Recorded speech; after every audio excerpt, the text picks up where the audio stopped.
Kasako Media, tunaangazia maisha, tunaandika kesho. Tumeweka tunasema hapo tunakuja barabara connection tayari za lami zote.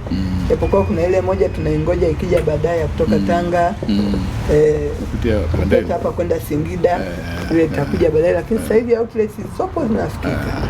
Lakini kizuri ni kwamba naona kuna mpango wa kuanzisha bandari ya nchi kavu hapa Ihumwa, ambao nao tukiongea na wenzetu wanasema hauko mbali, na sisi tuna press sana waanze kuleta hayo makontena. Maana nimesikia guys kwa wanasema amejaa jamani, Dodoma tuna nafasi ya leteni hapa, tuko tayari kuyapokea. Ametuambia ile connection ya kutoka bandarini sasa amekamilika SGR.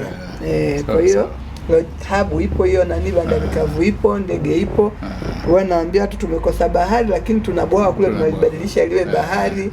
Kwa hiyo logistic hub tayari Dodoma. Yaani mazingira yote yapo. Inayotaka tu sisi tu activate tu kwa sasa tuanze hizo operation. Lakini mazingira yote ya kufanya iwe ipo.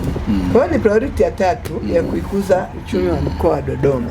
Priority ya 4 ni viwanda, na hiyo construction industry ambayo ni kama construction inakuwa automatic, watu kila mtu anatamani kujenga na nini, japo tunachohangaika ni kuifanya iwe ya kisasa. Tuna fursa kubwa ya kilimo ambayo ndio sekta ambayo imeajiri Watanzania walio wengi, mazao tofauti. Tuna fursa ya utalii, lakini kubwa tuna fursa kwenye upande wa madini.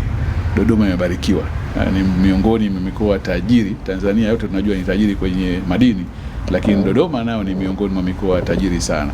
Kwa hiyo tukasema sio tu kwenye upande wa uvunaji wa madini yenyewe, lakini uchakataji wake, sio madini ya Dodoma peke yake, pengine kutizama hata tukuongeze ile economies of scale, kuchukua na madini ya mikoa ya karibu yakaja yakachakatwa Dodoma.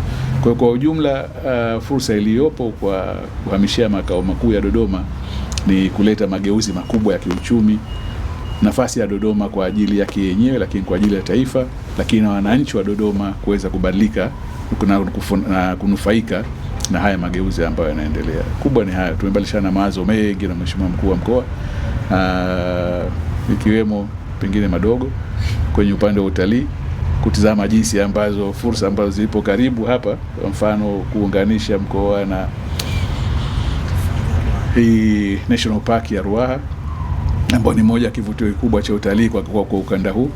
Kuna mradi mdogo tu tukiweza kutekeleza, utatuunganisha, utatufungulia njia ya kuelekea huko, ambapo utaleta watalii kupitia Dodoma, watakuwa ni karibu zaidi kuliko kupitia maeneo mengine.